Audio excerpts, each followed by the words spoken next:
you are basically more used to mechanical industries, maybe, considering the majority of your background. What are instead the issue related to chemical process industries? So, of course, there is not always a very clear boundary between industrial sector. There are more multi-sectoral industries now, but if we want to know what are the classical chemical process industries, we can include the following. So petroleum refining and petrochemical, that is a more traditional sector of chemical engineering. Food and beverages, in which of course you will find both mechanical engineers and chemical engineers. Pulp and paper, plastics and polymeric materials, air products like oxygen, nitrogen, any other. Consumer products, that is a very wide process industry sectors in which we have products for everyday life. Agricultural chemicals that are used for the agriculture instead. Pharmaceutical, including that is very popular now also for these, of course, vaccine issues, but not only. Inorganic chemicals, like many example. Textiles, mineral processing, that is also mechanical industry actually. Biotechnology and material, but of course this is not a fully comprehensive list. It's just a list of examples. And there is also, I have also here electronic materials and semiconductor device manufacturing, because of course you need electronic engineering, but also there are related issues for process as a process industries. Okay, now just a few words on chemical engineering evolution. Basically, chemical engineering was born, I think, more than 100 years ago. And there has been an evolution till the current scenario. And I want to share with you this video that was prepared by the Institution of Chemical Engineers, that is the national institution of the United Kingdom, just to show how the process industry, the chemical industry, but in general the process industries has changed over the time. And so there are a variety of applications that are quite novel, and so that can be useful for the society. So let's try to share this and see if we can look it together.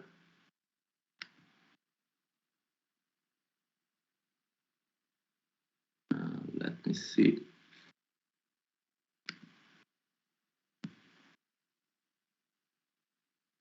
I hope that the audio will be available. Let's see.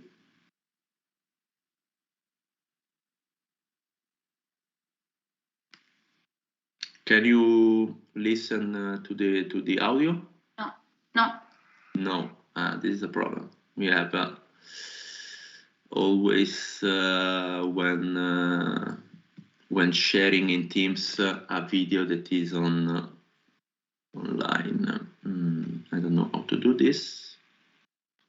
Prof, when you start to share the screen, there is an option that you can select something like include audio. Okay, thank you. I'll try. Maybe if you stop the the sharing. Okay, so when I do this, okay, include the audio of the computer. Okay, that's it. Thank you very much. Let's see.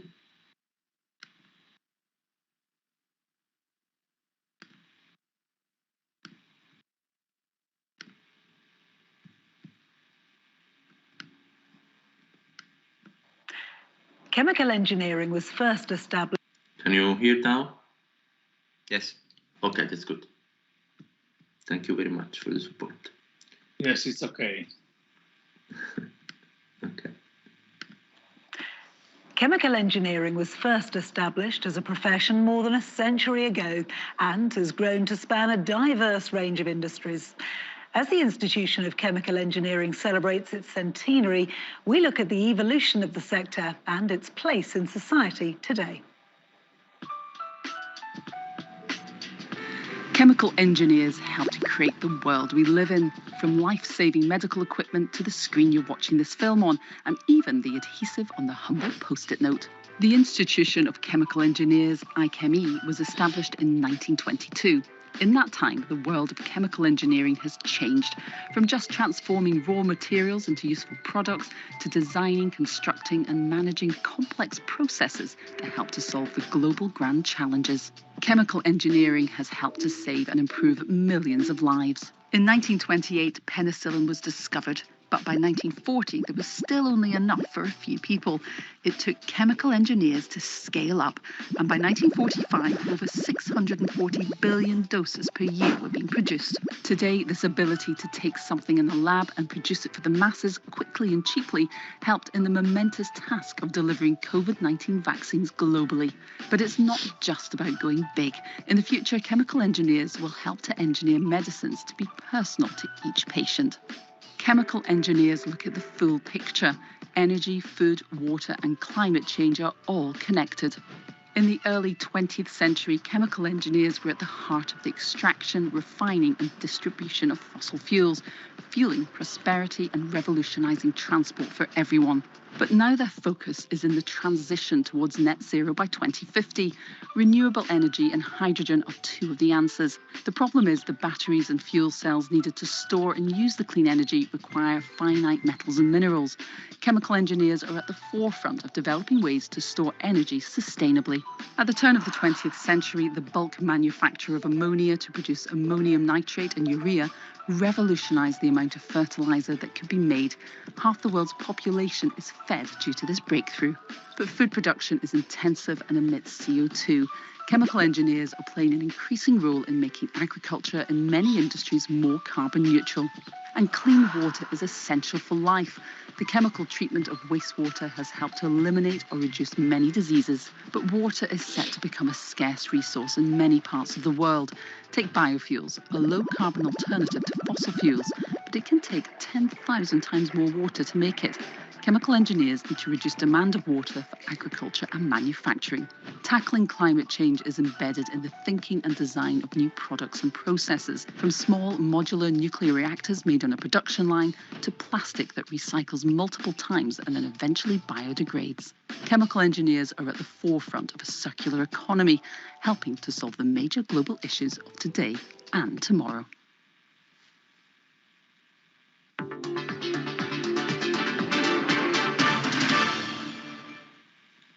Okay.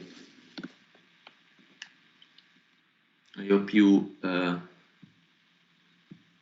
you like this this video, and do you have any question about this? Any curiosity from this?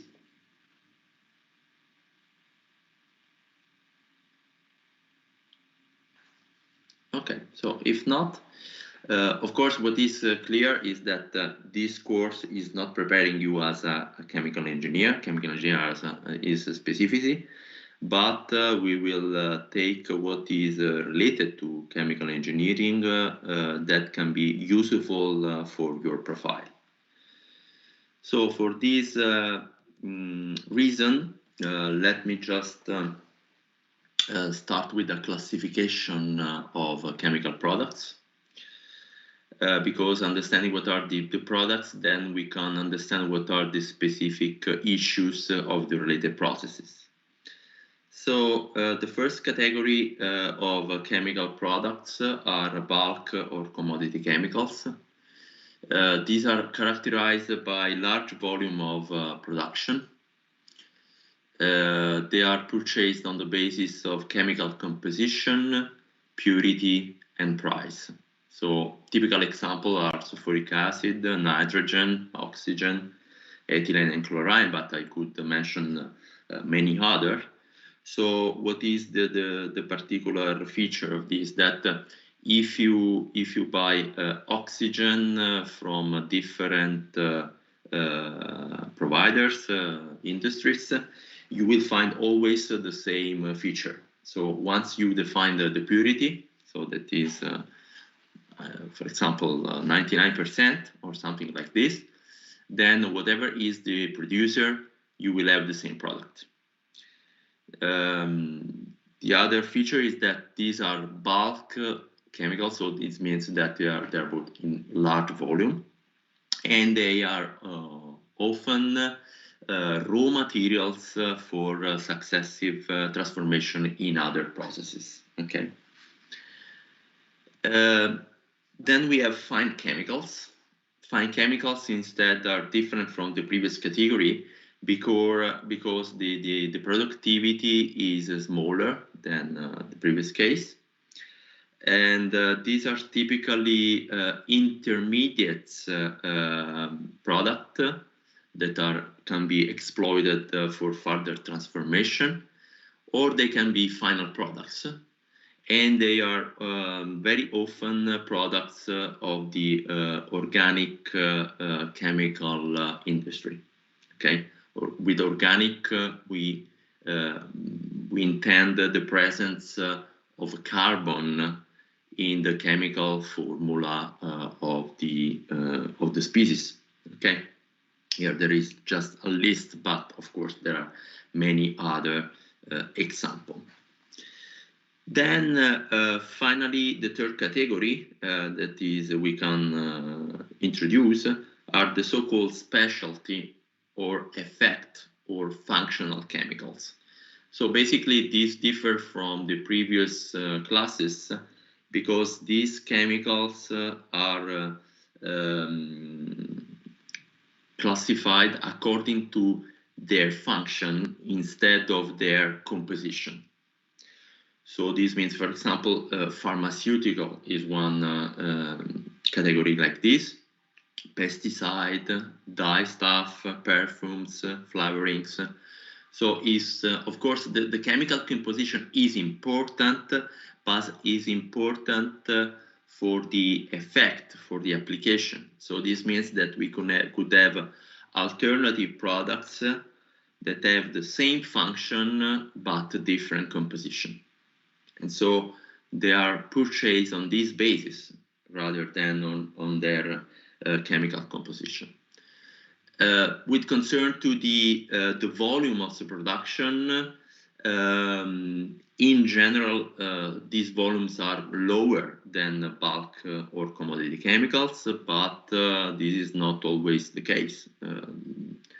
There are exceptions. For example, polymer materials and are made of polymers, and like polyvinyl chloride, polyethylene terephthalate, PET, PVC, that are present in the packaging of everyday products. These are basically difficult to classify because somehow there are functional chemicals because they have the specific functions, but they are also produced in quantities that are similar to bulk chemicals. So you have hundreds or even thousands of tons per year of production. But they can differ because from one to the other, because not only the chemical composition is sufficient to classify them, but you have also the properties, the specific properties of particular formulation. They make different products. So as always, classification are important to orientate ourselves, but there are always exceptions or particular cases. Another thing that is important to consider that is related to the process is what is called the product life cycle. So if we consider any product, we want to know how long this product will stay on the market. And according to these, following this information, we can also know what is the life cycle of the process plant to produce that product, and what are the feature also of the market. So this is related to, of course, the productivity. So that is also in terms of product sales. So how many tons per year of product we can sell over the time. Now, of course, in this it's very important to know also what are the feature about intellectual property and copyright. Because if you are developing a new product by a new process, you have the possibility to protect your intellectual property by a patent. And the patent will last for, on average, about 20 years.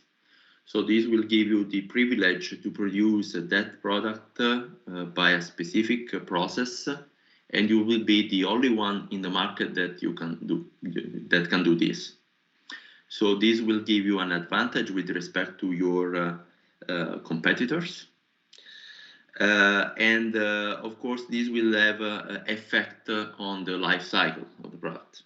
So this is, for example, the case of product B, in which you can start in the first period of the life cycle to increase the productivity of this new product till a plateau value, a steady state value, let's say. Then when the patent will expire, because this happens after 20 years, unless you have the possibility to extend the patent protection, other competitors will be able to produce the same product with a similar process. And so this will mean that the market demand will be not covered fully by your company, but there will be other companies that can share the product demand. So this means that your product sale will decrease over the time after the patent expiration. Other possibility, other typical curves of product sales over the time are reported here, and are related to other features. For example, product A is a product that has not a long life cycle, because maybe is not a product that is, a very appealing product. So it means that its life is limited because other better products are introduced to the market. Product C is basically represented by a typical curve in which you have a larger volume than in the case of product B, but then you have a physiological decrease in demand after a certain time period, and in order to boost again the sale, you can eventually update the product by a reformulation. That means giving new properties to the product or present it in a different way, and this will allow you to increase a little bit the product demand and the product sales. Finally, the curve related to product D is the typical curve for a bulk chemical, because there is a large increase of product sales in the first period till a steady state value. Because if you are encountering a demand for a bulk chemical product and you're able to produce it, your sales can be pretty stable over the time, unless other competitors will take this demand in your place. But considering that in this case, the price of the bulk chemical is the crucial parameter in order to gain market shares. Basically, the price is given by the market, is set by the market, and you can you can make an effort in having an efficient plant in order to decrease the production cost, but the margin for an improvement is somehow limited. So this change also this different situation. So for example, the product B that is protected by a patent and the product D that is instead without a patent, because we are producing a well-known product that everybody can produce. There is no patent protection. Make some consequences also in the plant operation, because, for example, in case you have a brand new product like product B, for which you owe over a patent, it's not very important to have a very efficient plant. What is important is to build as soon as possible the new plant and start the operation, because this will give you the possibility to sell the product as soon as possible, since you don't have any other competitor. In case of product D, instead, that is a bulk chemical, it's very important to focus on plant performances, because if I am able to increase a little bit the efficiency of the plant, I can reduce the cost of production, and this will make me better profit, considering that the market price is set by the worldwide market offer. So in this case, plant operations and optimization of plant operation are essential. Of course, this will make when we are talking about performance, we are talking about technical performance that are related to economic performance. And of course, we will see this in more detail in the future, that we have to match capital costs and operating costs. Capital costs are the investment cost for building a new plant. Operating costs are the cost that you sustain for producing the product. Okay, so of course this will be very important for the economic analysis of a process. Now, what is a general definition that we can give for a process? So a process is any operation or a series of operations by which a particular objective is accomplished. So this is a very general definition. But of course, if we want to then specify this definition for a chemical process is a series of transformation, including physical or chemical change in a substance or a mixture of substances. So not always in chemical process we will have chemical changes. We can have also only physical operation, as we will see. So in general, if we want to make a sketch of a process, we can see now as a black box in which there is an input or a feed represented by an entering arrow, and then there is an output or a product represented by another arrow leaving the process box. Of course, if we want to explode the black box, we will understand that the process consists of multiple steps, and each step has a different function in transforming the material stream entering into that specific step, and the step correspond to one or several process units. So for each unit, we will have input and output process streams. And of course, the sequence of these multiple steps making the process will allow the production of a known product starting from a raw material that is given by the feed. Now, what is the difference between process design and operation?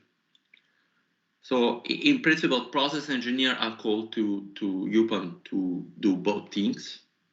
So design includes the formulation of a process flow chart. That means the layout of the process, that is actually the sequence of the different steps corresponding to process units. So like that will be of different with different function, including chemical reaction, but also unit for the separation of mixture into different species, heat exchangers, pumps, and compressor, that are also units that you have in your background. And in the design, of course, is not only sufficient to decide what are the sequence of unit, but also what are the associated process conditions. So that means what are, for example, the pressure and the temperature that are specific for each unit. Now, in the design stage, the engineers draw the process flow sheet or flow chart, and of course they work in an hypothetical way. So this is a step that is done before the construction of the process plant. Of course, for this step we need a lot of specific information, and so in the case of a chemical process, this is the work done by chemical engineers. Operation instead involves the day-to-day performance of an existing process, of an existing plant. So we have process specification that are the same, that are already known at the stage of the design. But once the plant has been built and we want to operate it, we need to encounter what are the specifications in terms of productivity, so how much product we want to produce, but also with specified characteristics, so for example, the purity of a product. So the process engineer in this step is taking care of the running of the plant. So he has to ensure that the individual units performs as they were designed, but eventually they can also change the operating condition in order to meet new specification or change in specification. For this operation, of course, also different type of engineer can provide an input. For example, in the field of smart industry, so a smart factory, of course, also your curriculum is related to this type of operation. So you will assist also the process engineer in the optimization of different tools that are necessary for running a smart chemical process. Of course, in doing this, you need to, in everyday activities, the engineers has to analyze the process performance and what are also the consequences in terms of cost and in terms of profit. So the costs are related to the consumption of raw materials and the energy consumption.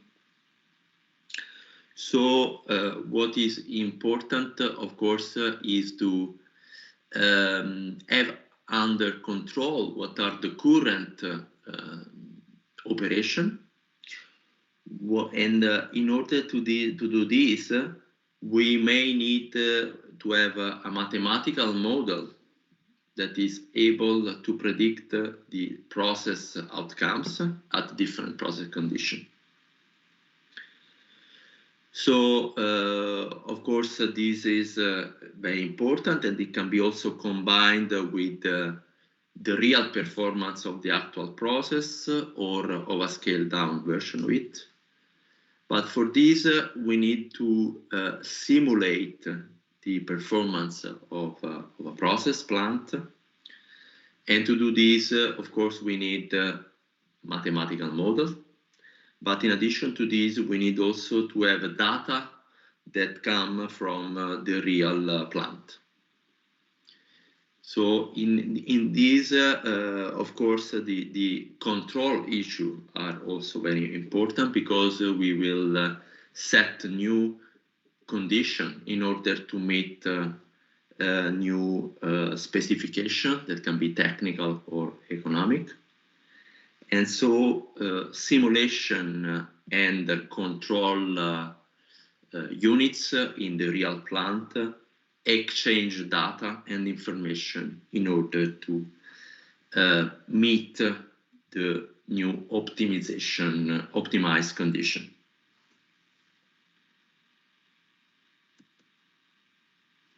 So this means that in general, we have for a process plant operation targets. This operation target can be of 3 different types. Can be technical. So for example, we want to maximize the productivity. Or we can set a minimum value for the purity of a product. Another important technical target is related to energy consumption. So in general, we want to minimize the energy consumption of that process in order to reduce the production cost. So it's the case in which, of course, the technical targets are related to the economic target. Also, maximize the productivity is related to as economic relapses, because increasing the productivity means increasing the revenues that you can have from the sales of the products, and so increase the profit, that is the difference between revenues and production cost. Then we will see this in more detail. So economic targets are related to operating costs, maximize the revenues, maximize the profit. But as I said before, these are also related to technical targets, so to the operation of the plants. And last but not least, we have also environmental targets that are very important and becomes even more important in these difficult times of climate change. So, for example, we need to minimize greenhouse emissions. And so this, of course, is related to the operation and so to the technical performance of the process. Okay, Any question till now?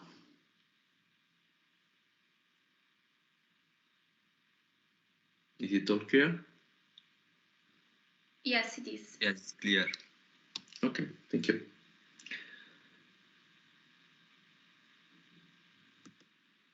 Now, when we talk about process, so we move from product to process, we can classify the type of process in three categories. We have batch, continuous, and semi-batch processes. So what is a continuous process? A continuous process is a process for which we have input and output streams that flow continuously throughout the duration of the process. So this means that if we have a sequence of process units, in this slide we substituted the unit black boxes with other type of symbols that represent process units. And what happens in a continuous process, that all the units present in the plant are working at the same time and continuously. So this means that what is the meaning of the arrows? The meaning of the arrows are material streams entering and leaving each process unit. We have a reactor here, we have a heat exchanger, we have a separation column here, okay? And so in a continuous process, all these units are working at the same time, and there are material streams flowing through them at the same time. So this means that it is necessary to feed continuously the process, and we will collect continuously the product and the eventual byproducts that are sent continuously to storage. Differently, a batch process is given by a sequence of operation, and these operations are not run at the same time, but they work in different period of time. So, for example, for a basic example, we have a process unit or a process container, a vessel, in which we have a sequence of steps. In step number 1, we charge the feed, the raw material, into the vessel, and we need to wait some time, a certain time interval, to fill completely the process vessel.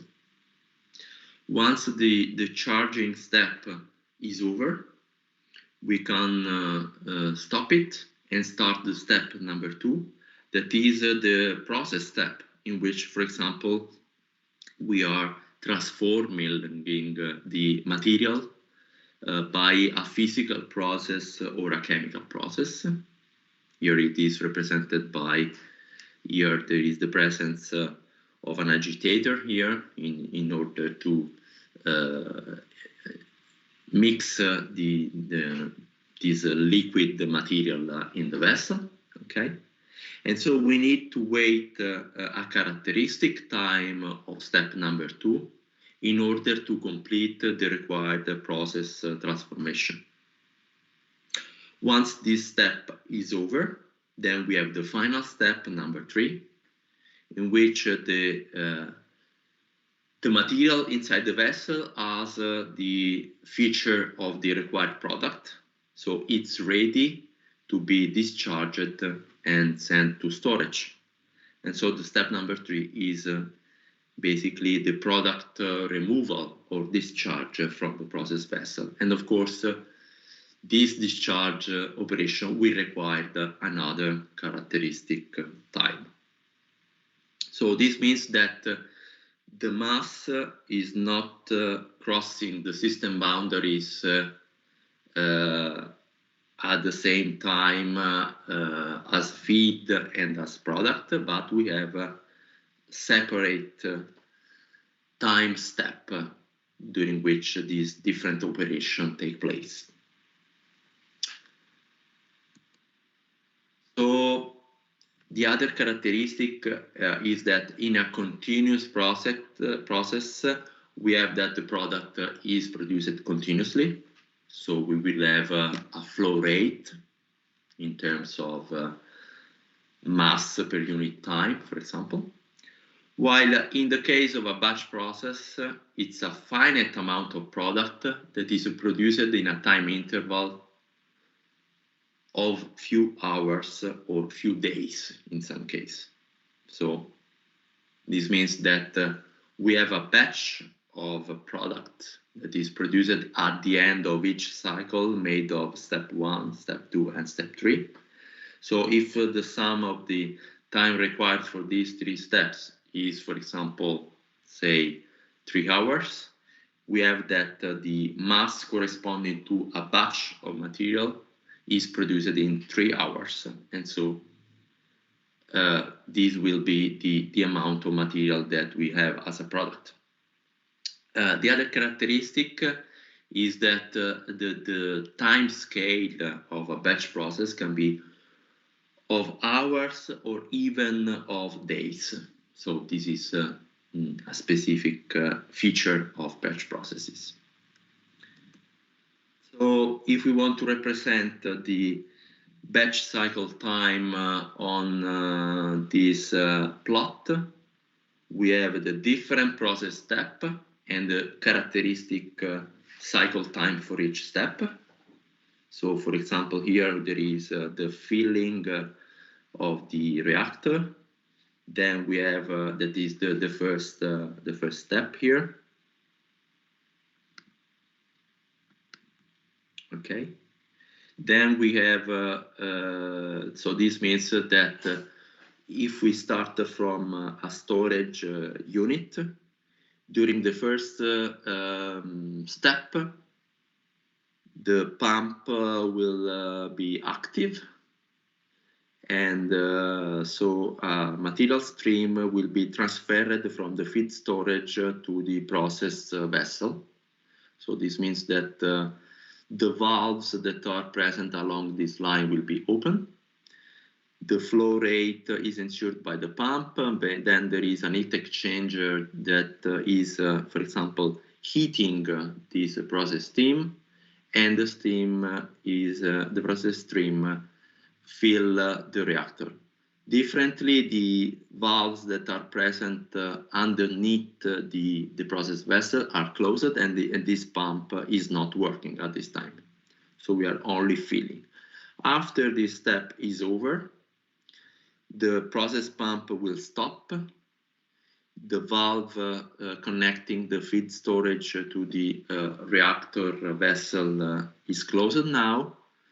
And we have the starting of the operation into the reactor. That is, for example, a chemical transformation that will last some time.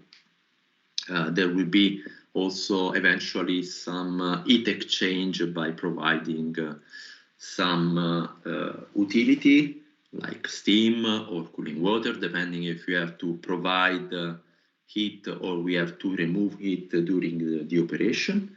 And so this reaction step will last for this time interval. While the reaction operation is over, the heat exchange is stopped, and so we will start the emptying of the reactor. So this means that this pump will be activated, the valve will be open, and the material will be transferred from the process vessel to this separation unit that in particular in this case is a distillation unit. We will see this. Okay, and so this will last some time. After this this process vessel is filled in with the product of the reaction. That is maybe a mixture of different components. Then we have the separation operation starting that will produce continuously two different streams, one at the top and one at the bottom. And so these two streams will fill separate storage container, one for the product and one from the residue. So the entire batch cycle time is the sum of the different time interval required for each step. And so once we reach these, the end of this batch cycle time, the entire sequence starts again. So this means that after the first batch cycle time, we produce an amount, a finite amount of product and the residue. In order to produce a new batch, we need to restart the operation and reactivate the sequence of operation. Then there are also what is called semi-batch process that are intermediate situation, any process that is neither batch or continuous. We have the fed batch and the batch product removal. What is the difference? The fed batch process is the one in which once we have completed the filling of the process vessel, so step one is over.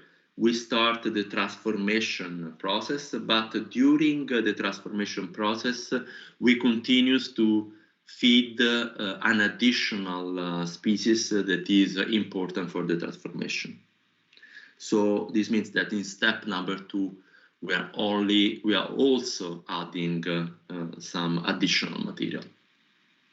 And then instead, once the process, the transformation process is over, we will remove discharging the product from the vessel. While in the case of the batch product removal is the opposite. The fill-in step is separate from the transformation step, but we can remove eventually one of the product during the transformation process is taking place. Okay, so these are basically we are combining in the first case the filling and the process somehow. In the second case, we are combining the transformation process and the product removal. An example for this is the batch distillation of spirits. Okay, because basically we are removing at the top the distillate that we need, while the transformation, the separation process is taking place.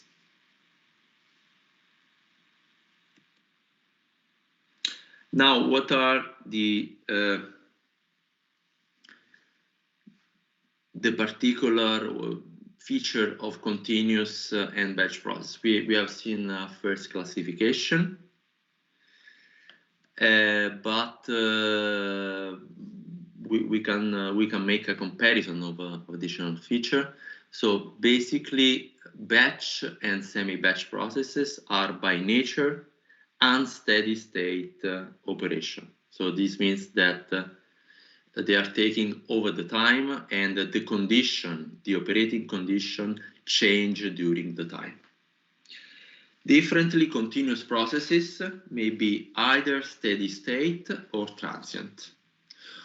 In general, in continuous process, we want to run them as a steady state.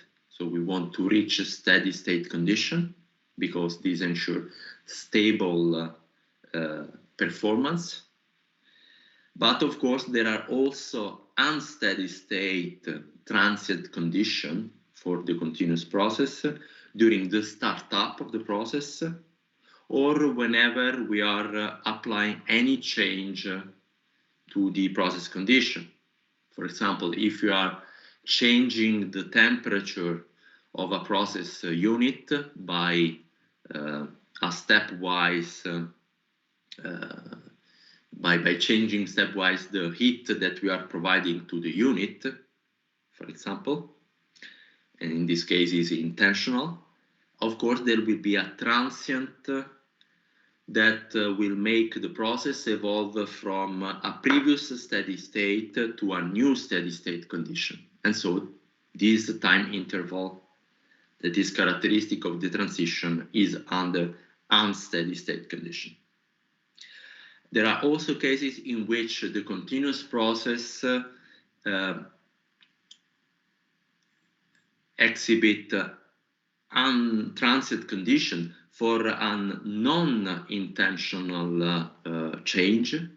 For example, there is something that is not running as expected. For example, let's say one of the process unit is not running. For example, an heat exchanger stopped working, and so this may change the temperature of a material stream, for example. Also, in this case, there will be transient condition toward a new steady state condition to achieve. The other thing that is important in making a comparison between the batch and continuous process is that basically batch processing is more suitable to small quantities of product, while continuous processes are more suited to large production rate as a general rule.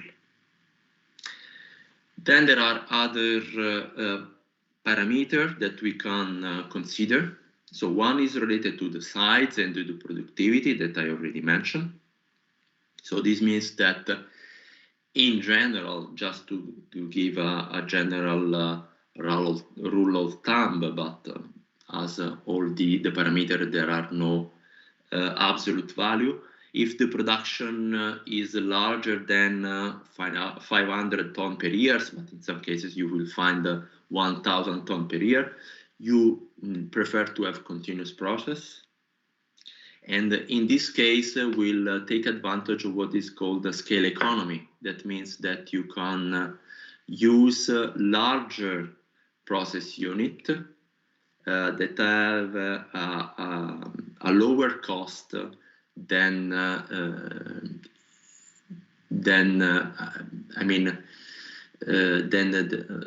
series of several small process units.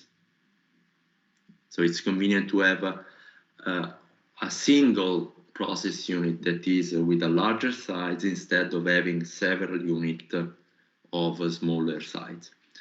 Instead, if we are dealing with a small seasonal production, this is typical, for example, for the food industry, you prefer to have a batch process.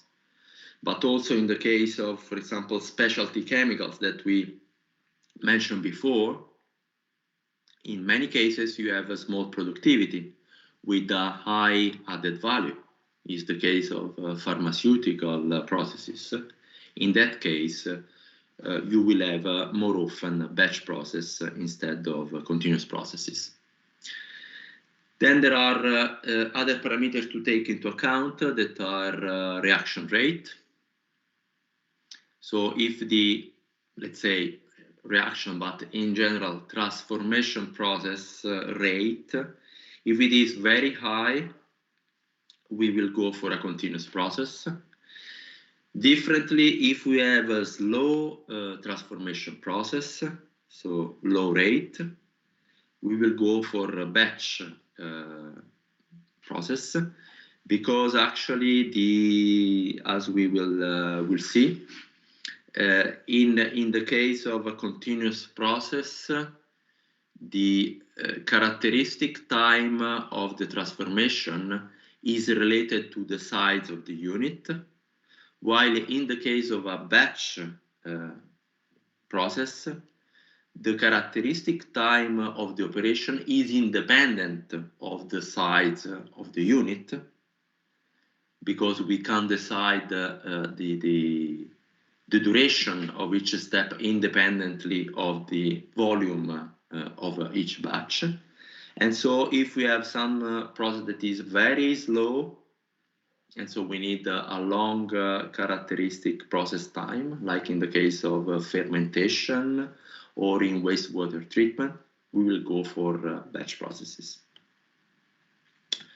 Other features are related to the possibility to produce multiple products. In the case of continuous product, this is limited. What I intend by multiple products, I intend that if I want to produce multiple products with the same plant by changing the products in different period of the year, this is not easy in the case of a continuous process, but can be done in a batch process, because I can eventually schedule a different sequence of operation with a different time interval in the case of a batch, or in the case of a continuous plant, is the size of the different process unit that is controlling the characteristic time of each process step. If I want to obtain flexibility, that means a possibility to change the output of the process. I can do it in a continuous process, but this will require some unit over design. That means that I need to size larger unit in order to have the possibility to tune different process time. Differently, this is easier in the case of batch processes, because I can have a multifunctional unit. The same process vessel can do different, can perform different action. A process vessel can heat a material inventory, can perform a physical transformation at the same time. What about efficiency? The efficiency in general, then of course we have different definition of efficiency, but in general it's increasing with the flow rate, and so this is a characteristic that is better met in case of continuous processes with respect to batch. It will be possible to recycle raw material that are not completely converted, completely transformed in a continuous. And it's also possible to have what is called heat integration. That means to couple process streams with different heat demand. So we will mention this a little bit. While in the case of batch processes, it's difficult to have high efficiency. Also, even if in particular when we want to have product diversification, and it's also difficult to recover it from different streams. With concern to process control, this is more robust and established in the case of continuous processes, while in the case of batch it can be more challenging if we want to diversify product. With concern to safety, we have a consolidated standard in the case of continuous process. While in the case of batch processes, we have a wider risk exposition for operators, because despite we have process automation also in the case of batch processes, there is more need of operator presence in the plant in case of batch processes with respect to continuous process. What's about product trackability? Trackability is the possibility to track and follow the material from the raw material to the final product. If you want to control what are the, for example, the characteristic of the material. Now, in case of a batch process, this is very easy. So if you want to isolate some material produced during a certain time interval, this is easy because you work by stock. And so this is important in case you have problems. So for example, if you understand that your final product has not the required specification and you want to remove that material because you don't want to sell it, you can do it easily in a batch because in batch processes, because you have a finite amount of material corresponding to a specific time interval, and so you can track that particular amount of product. While this is not as easy in the case of a continuous process, because if you want to control the characteristic of the product or of intermediate stream, you can do periodic sampling. But on the other hand, you can, in case you don't have the final required specification for the product, in a continuous process, in principle, you can reintroduce the product as an intermediate streams, and eventually you can reprocess it. Other feature, if you have process units that are subject to fouling, that means the formation of dirty residues that accumulates inside the process unit that will somehow limit the performance of the unit. For example, this is the case of heat exchangers that can be subject to the accumulation of residues on the heat exchange surfaces. You need to remove this deposit periodically. This is easier in the case of batch processes because you can schedule cleaning operation between every, say, 10 cycles, 100 cycles. Or differently in the case of continuous processes, if you want to remove fouling, you need to stop that unit and put it offline and substitute that unit with another unit because you don't want to stop the continuous process. So this means that you need to have multiple spare units, and so you can switch from one unit to the other in order to do the cleaning of the unit that is not working anymore. So this means that you will have to have multiple units, so some additional investment costs. With concern to maintenance and operating work, in general, this is more limited in the case of continuous processes. You have scheduled maintenance. In the case of batch process, you have higher costs for cleaning and preparation because this may include the some action of the operator on the plant. Okay. Okay, so I think that maybe I can stop now just to check if you have any question.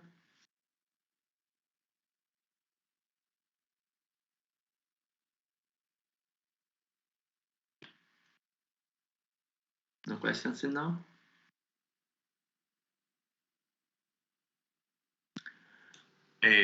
I have just a little question. Yes, please. In the parameter of the sizes, talking about the continuous and the batch, how we can estimate the production.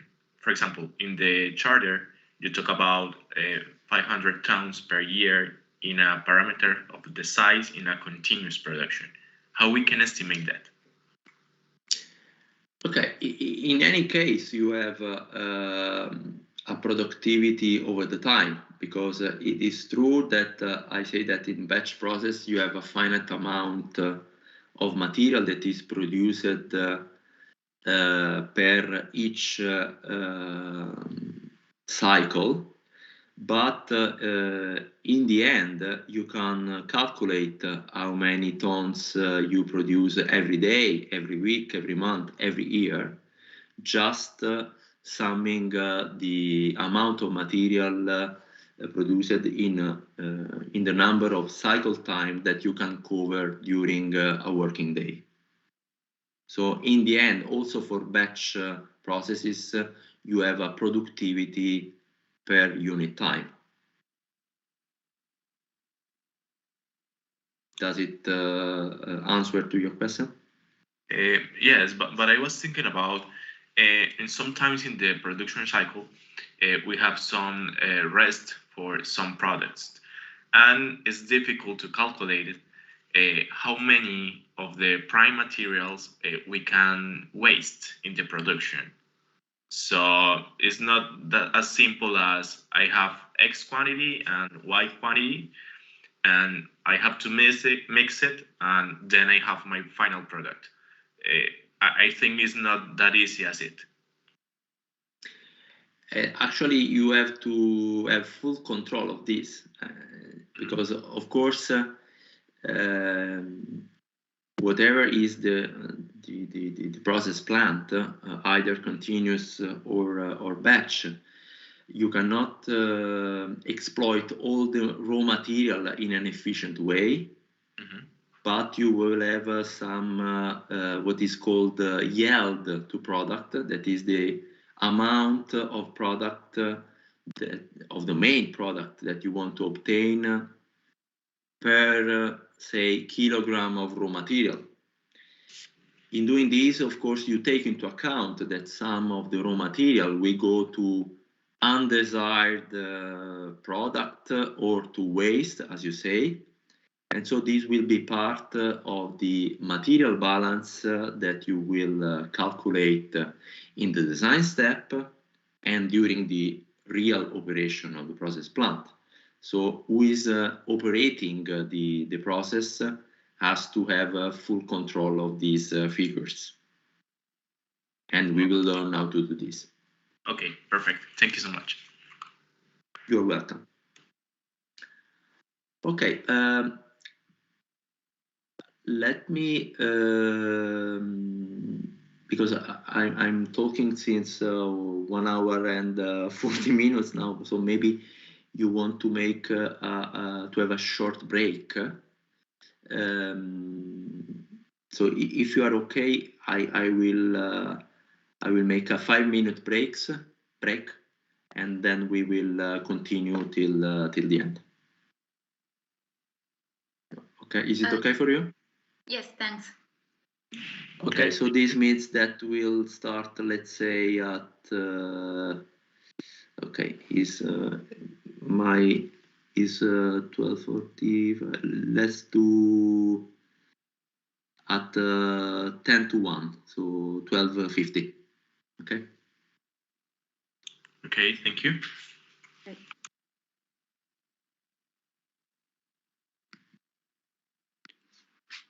Diego? Chiede. Diego, mi senti? Sì, ti sento. Ah, sì, va bene, non ti voglio far riposare anche a te, che hai parlato. Vabbè, non c'è problema. Così tanto in maniera io sono rimasto online. Hai fatto bene. Intanto, tu hai parlato così tanto in maniera ininterrotta, senza neanche batter ciglio. Sono rimasto a seguire l'inizio della lezione, per capire come l'avevi Impostato. come avevi pensato di introdurre l'argomento. Va benissimo così. E non so, poi ci aggiorniamo invece a quando ci incontriamo perché io ho qualche dubbio, insomma, su come su cosa focalizzare poi in maniera concreta alle 20 ore. Va bene. Ma dipende anche, questa è una cosa che poi vorrei capire, insomma, dipende anche se tu farai qualche esempio su cui poi si possa pensare di presentarne, diciamo, il funzionamento in dinamico, o meglio ancora la problematica del controllo di una variabile di almeno una variabile di processo. Ok, va bene. E poi l'altra cosa è che dobbiamo capire a che punto intervenire nel corso. Certo. Se cioè mantenere un certo parallelismo o se invece preferire una serialità. Certo, va bene, d'accordo. Ne parliamo presto.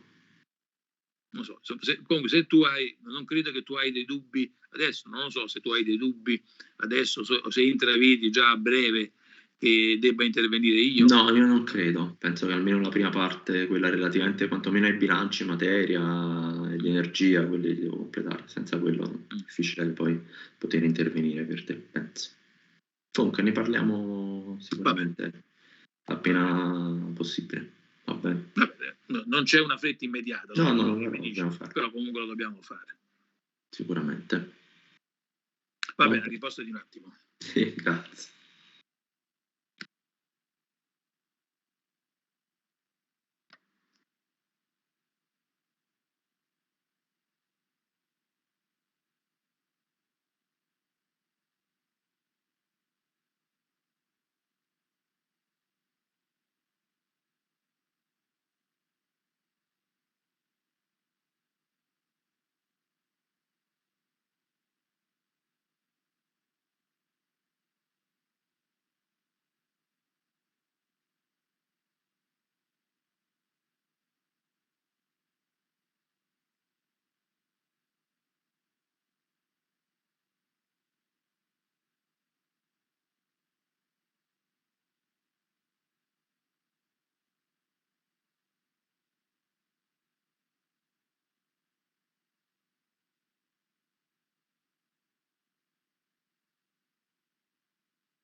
Okay, I'm back.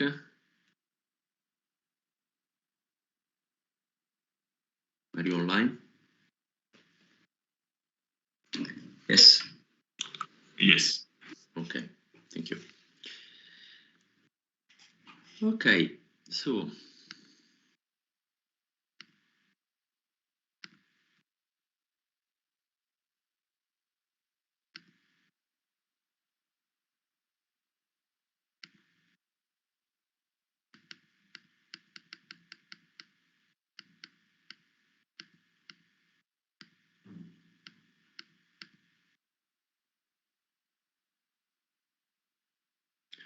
okay, so we are here. Okay, now what are the ability that we need to develop, and we need to what are the action that we are asked for during the process operation? So we need to have the ability to analyze the operating condition, to examine what is going on. And in case we are the clear information that something is going wrong, so this means that, for example, we are not meeting the specification, the requirements for the productivity, we need to understand what is the cause of the problem. Of course, we can do this also with the help of special with the process engineers as well. But in some cases, for example, we will just need to change the operating condition in order to meet a change in the market demand. So, for example, we need to meet the requirement of an increase of the production rate. And so this increase is not given by the current condition of our process plant. Now, there are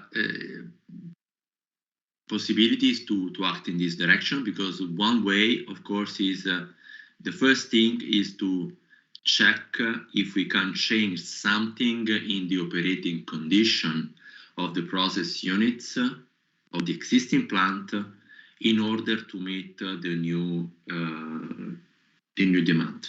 For example, we can see if it is possible to increase the productivity of the certain product with the existing plant by changing the condition of specific process unit. In doing this type of analysis, we will find out that there are some process units that are more limiting the flow rate of the product than other process units.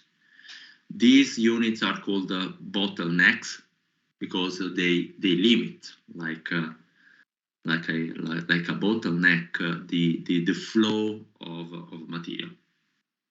And so the operation of removing this bottleneck is what is called debottlenecking. Now, one possibility is to change the operating condition of that unit. But even if we have some flexibility in the operation of process units, there are some limits that we cannot overcome. So, for example, if we want to double the productivity of a plant, very often this is not possible. So this means that in this case is not sufficient to modify the process condition, but we eventually need to stop the plant and substitute the process unit that is limiting more the material stream flow rate. So this is in this case. So we understand the operation cannot be changed on the plant as it is, and so we need to update the existing plant. This operation is called retrofit or revamping. And this can be done, for example, to increase the production or to modify the product specification. For example, we want to increase the purity of a product. In some cases, we can do this by acting on the separation unit and by changing operating condition. But for some situation, this is not possible with the existing separation unit, and we need to replace this with a more efficient one. For the case of the increase of production, sometimes it's sufficient to substitute just one or two process units in the whole plant in order to increase the production. But in some other case, if the bottlenecking is not sufficient to meet the new demand, we could evaluate also the possibility to design a brand new plant. Of course, this is an analysis that is not based only on technical issues, but we have always to take in under consideration the economic analysis. So this means that each change to the plant, either the retrofit or the design of a new plant, implies and requires investment cost. So we need to understand what is to quantify what are the investment costs for modifying the plant and compare this cost to that necessary to design and build a new plant. Of course, this we cannot have the answer in advance, but just we need to quantify what are the cost for both operation. So this means that when the process operation cannot be changed to meet the new demand, we need to consider alternatively if it is the case to retrofit or to design a new process plant. And of course, this is related also to the rate of change also of the quantity. For example, how much do we need to increase the production? Now, if we go now in more detail on the process structure and on the process plant that is related to the process, in general, I represented before the process as a black box in which we have material stream entering and material streams leaving. But then in particular that black box has to be substituted by process units. Now, if we look at process units, we build step by step what is called the block diagram. That is a sequence of blocks representing the physical and chemical transformation we need for transforming the feed into product, the raw material into product. So in many chemical processes, the core of the process is a reactor in which is taking place a chemical transformation. But of course, this is not sufficient to complete the process, because we will see that it is necessary to prepare the feed condition in order to allow the chemical transformation to take place. So this will add a feed preparation step in which, for example, we can change the temperature of the pressure of the stream. Then we have the reactor, and then we have the so-called product preparation. That means that, for example, we want to store the product under temperature and pressure conditions that are different of those present into the reactor. And so these are another functional block after the reactor. But in some cases, we will see, and this is also related to the question I had before, that the efficiency of the transformation is not 100%. So this means that we will have a product, but we will have also some feed that is not transformed, or eventually we can have secondary products that we call byproducts. And these are all present as a mixture in the stream leaving the transformation unit. So in this case, we will need to add another unit that is a separation block in which we separate the product from the byproduct. And eventually, if we want to increase the efficiency of the whole process plant, we could recover the non-transformed feed, the unreacted feed, if it is a chemical process, and recycle back to the reactor in order to increase the overall yield to product. So this is an example of progressive creation of a process block diagram in which we have a sequence of blocks. Each block has a different function, and there are material streams connecting the different blocks. It's a sequence in general from left to right, but as you can see, in case of a recycle stream like this of the unreactor feed, there is also a material stream that is going back to previous process unit. And this is so the block flow diagram, but we will learn that then that there is also what is called the process flow diagram, in which the box representing the transformation is substituted to the process by the process units.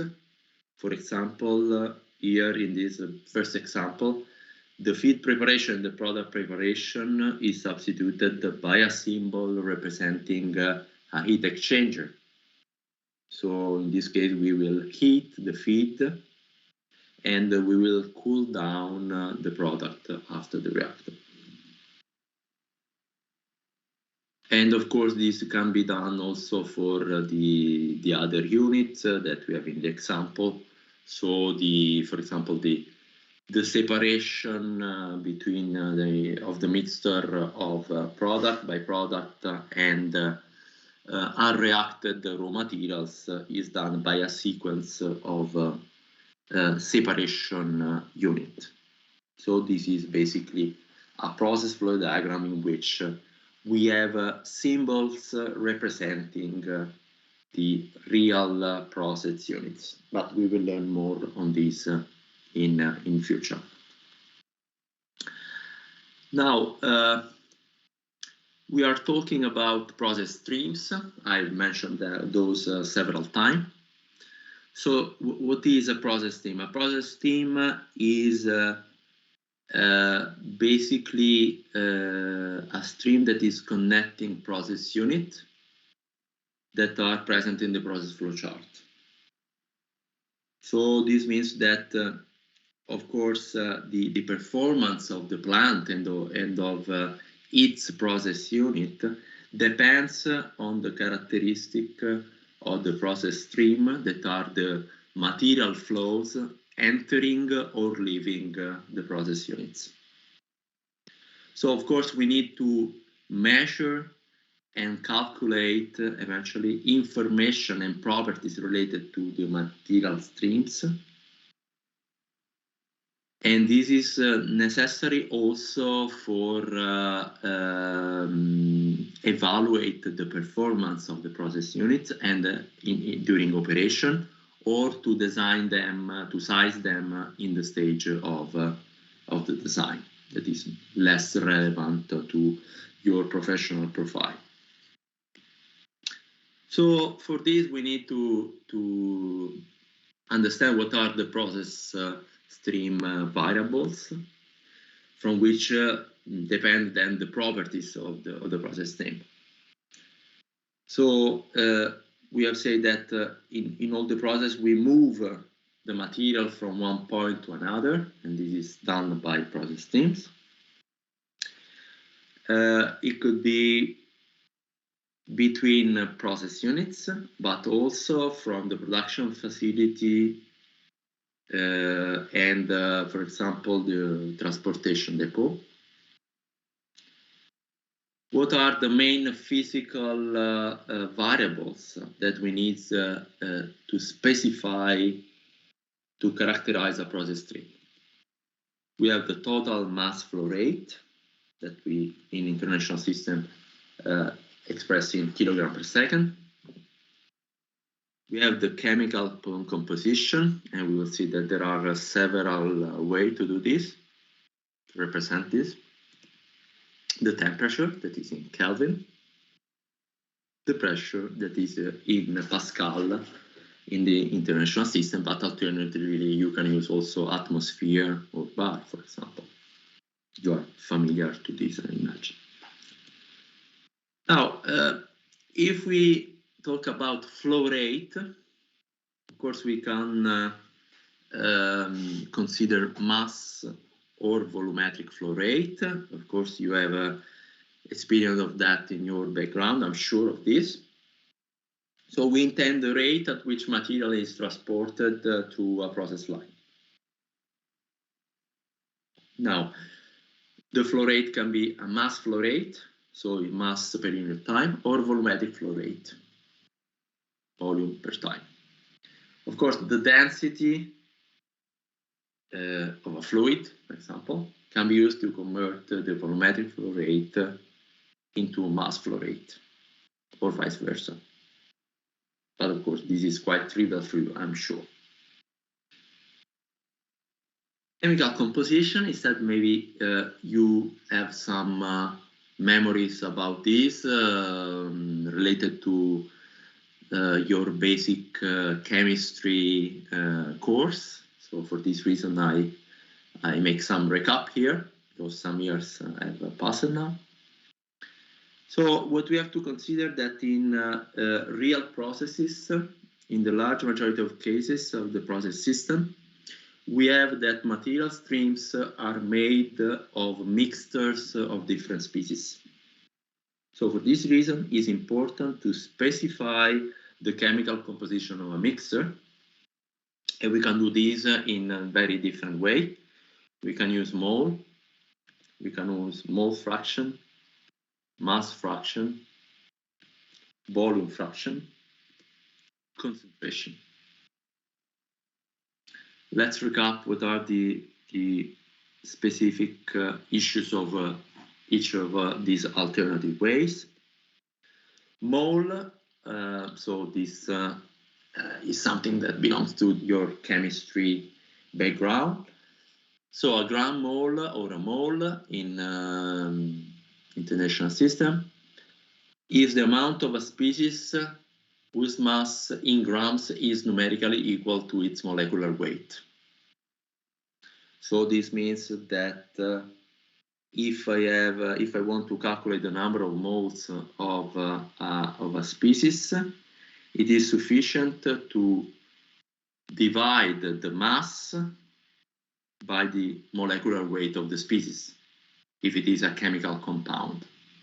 If you are dealing with a chemical element, of course, you consider the element weight. Okay, so this is the number of mole. So, for example, if you have 34 kilogram of ammonia, NH3, we have the mass, that is this one. Yeah, there is a mistake in mole, it does not appear here. The molecular weight of ammonia can be calculated considering the elements. So nitrogen, we have 14 in the, if we look at the table of chemical elements. Then we have hydrogen. Hydrogen is 1, but we have 3 hydrogen in ammonia. And so we have 17 kilogram per kilomole. So if we want to calculate the number of mole, it's 34 divided by 17, so is 2 kilomole. Of course, a mixture composition can be expressed by listing the number of mole of each species, A, B, C, D. So, and the total number of mole, of course, is the sum of the mole of each species. This is one way.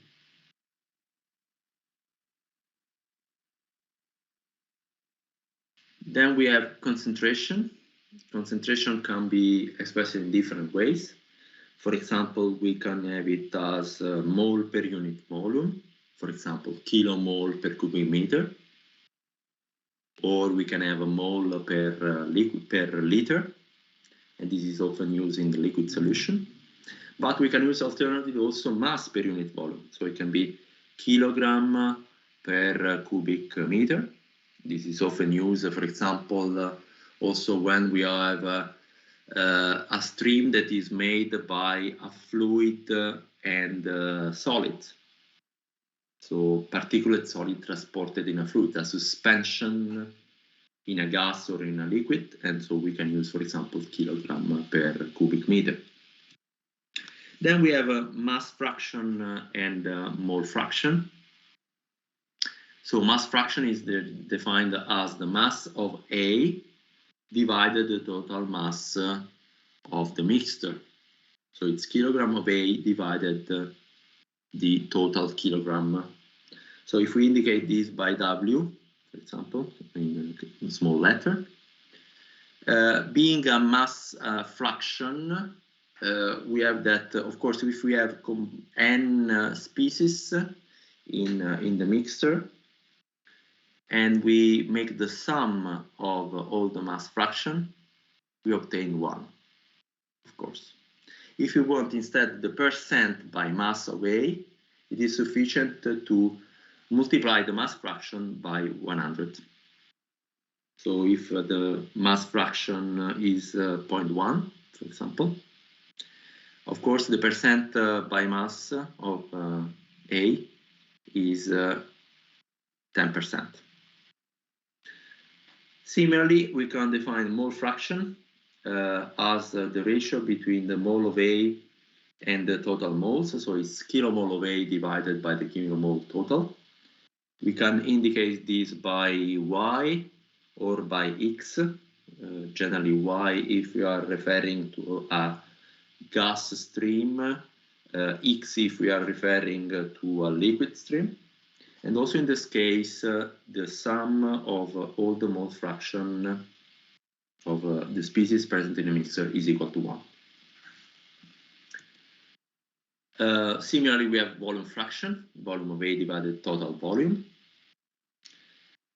In case we are dealing with ideal gases or liquids, the mole fraction and the volume fraction are numerically coincident. Okay, so this is important to remember. Another way to express the concentration, but actually is a fraction, is the part per million. That is a dimensional ratio that is used in the case of very low concentration species. corresponding to 1 unit per 1 million of units. So, for example, if we refer to part per million in weight, this is milligram of A divided by total kilogram. So this is basically numerically this is related to the mass fraction, and this is 10 to 6 times the value of the mass fraction. Similarly, we can also define the part per million in volume, that is cubic millimeter divided cubic meter, and so this is also related to the volume fraction by 10 to 6.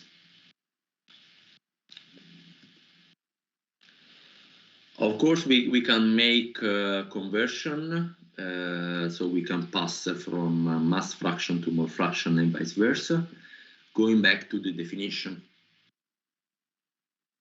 So, for example, if we want to obtain the mass fraction from the mole fraction, we have that according to the definition, the mass fraction is the mass of the component J divided the mass of all the other components. So the mass of this component is mole by its molecular weight. And at the denominator, we have the sum of all these products for all the components in the mixture. If we divide the numerator and the denominator by the total number of mole, we can substitute the mole by the mole fraction. And so we have the relationship between W and Y. And we can do the reverse in case we want to obtain the mole fraction from the mass fraction. What is important also, how do we calculate an average property for a mixture? So, for example, I want to calculate the average molecular weight of a mixture. I can do it by considering the sum of the molecular weight of all the species by weighing each of these contributions by the relevant molar fraction.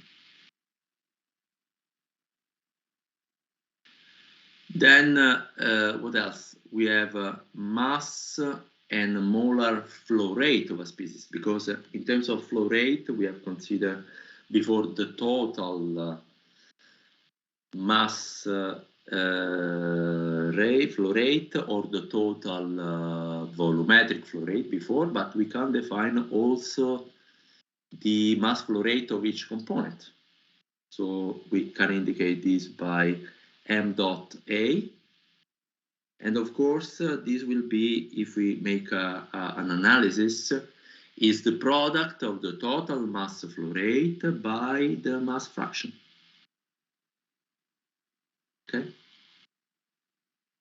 So is just if you make a dimensional analysis, you see that this is consistent.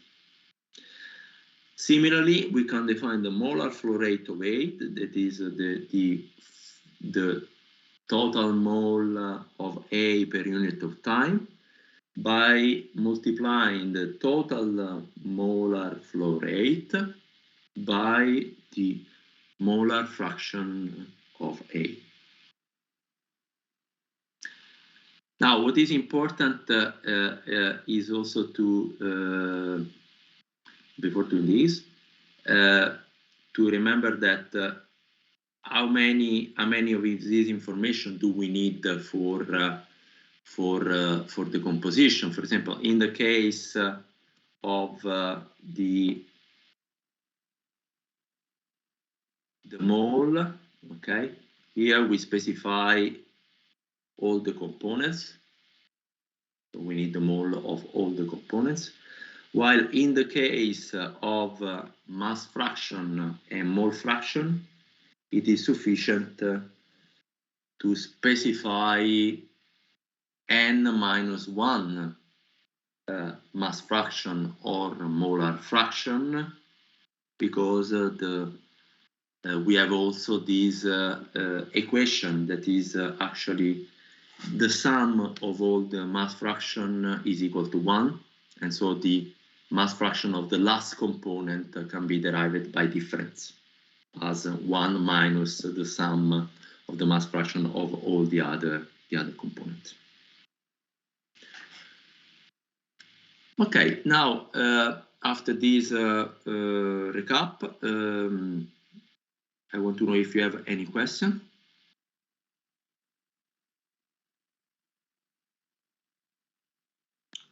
No, everything is clear. Okay, so now just a quick check, if to see if you were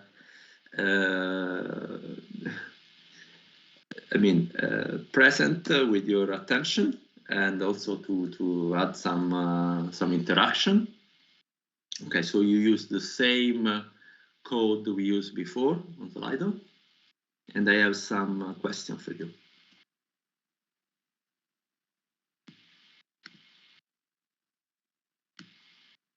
So let's see.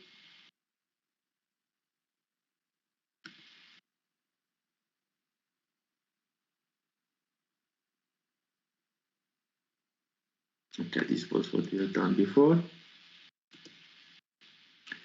So we have a first question. You can participate in this. So the question is, an active pharmaceutical ingredient is a bulk chemical, a fine chemical, a specialty chemical?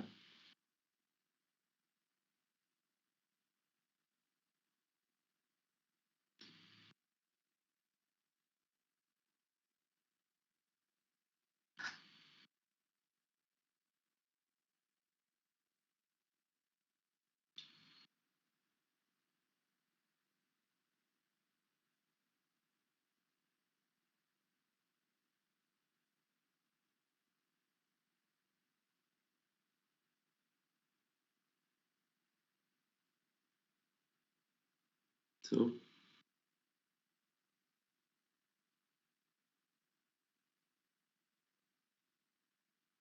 I think we need, we have 4 questions, and we need there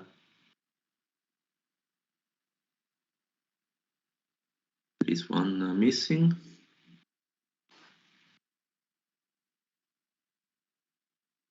Okay.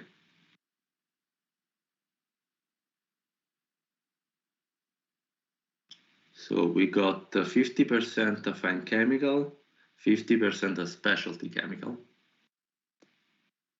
And the right answer is a specialty chemical, because we say that pharmaceutical have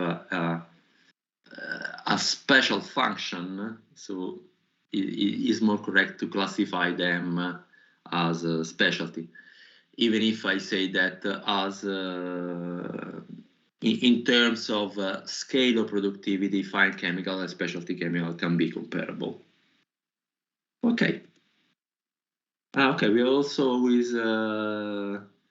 there is also who is asking correctly. Okay, and also maybe in terms of time, I don't know. It's okay. I don't know why. I don't see question. I don't know where to answer. I think you have to join. You have to type slido.com and then join. So if you do like this, I think. Okay, you just enter the code joining as a participant. I think it was the previous one. Yeah, it's the same. Okay, It doesn't work. No, I don't know. No. Okay, let's check. Maybe I reload the page. I don't know. Yeah, thank you very much. Okay. Okay, then another question. If you want to increase the process productivity, you need to change the operating condition, replace the bottleneck unit with a larger one, redesign the entire process plant.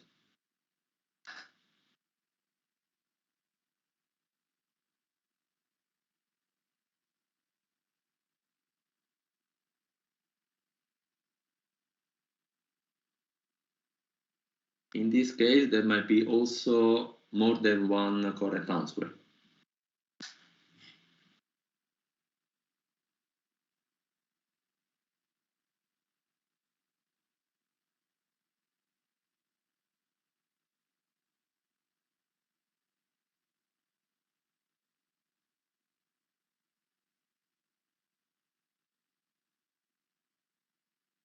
Okay, we have a 5 answer.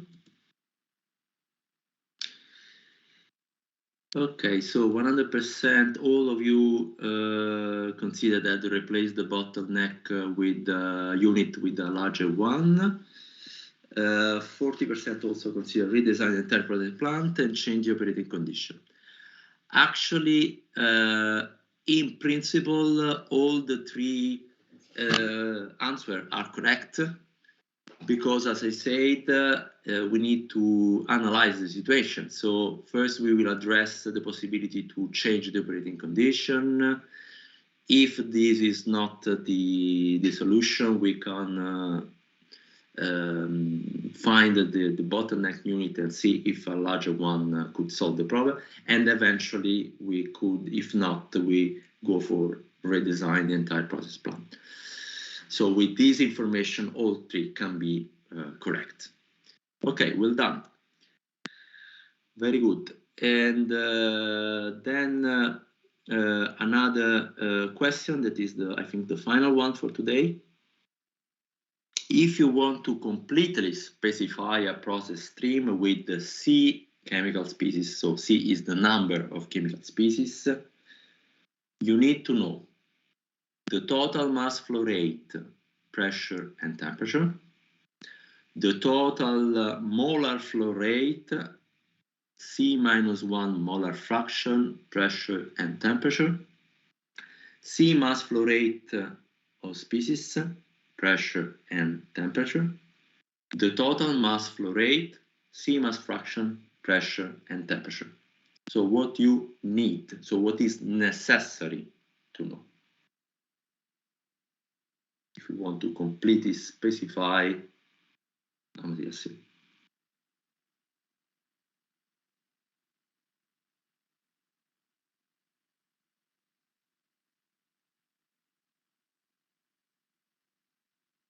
Also in this case, there could be more than one correct answer.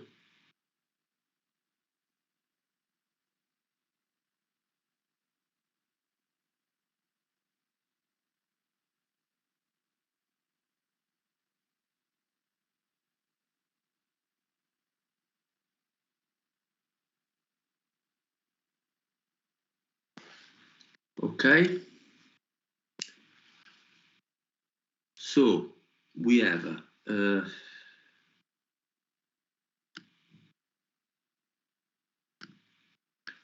so 20% say total mass flow rate, pressure and temperature, 40%.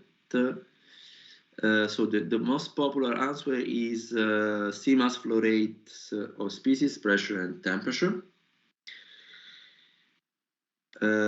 Okay, actually, then is followed by the final one. Okay, the correct answer are the second and the third, because I say what are the necessary information. So the first case is not, the first answer is not correct at all, because the total mass flow rate, pressure and temperature does not include any information on the composition.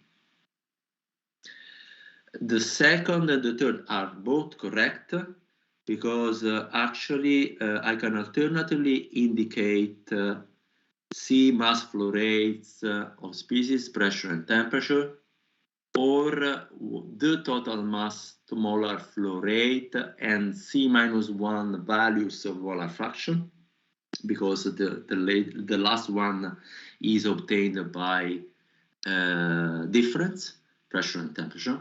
So in both cases, I indicated C plus 2 pieces of information, because C are the mass flow rate of species, then I have pressure and temperature, so C plus 2 data.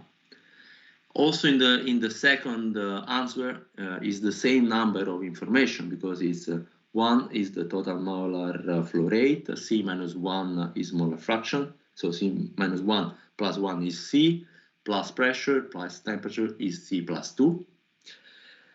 The final answer is not correct because actually is not the minimum set of information. There is one information more here. Here I'm indicating C plus 3 pieces of information, so is redundant. So once I have, for example, the total mass flow rate, I don't need C mass fraction, but it is sufficient to have C minus 1.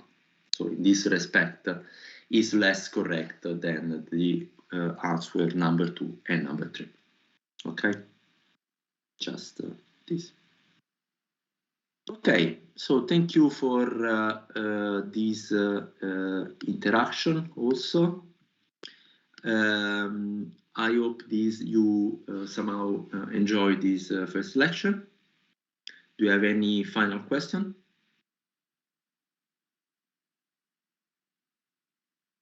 Okay, so I assume there are no questions. With this, I wish you a good afternoon, and we will see again tomorrow morning for the second lecture. Thank you. Bye. Thank you. Bye. Bye. Bye. Bye. Thank you. Bye.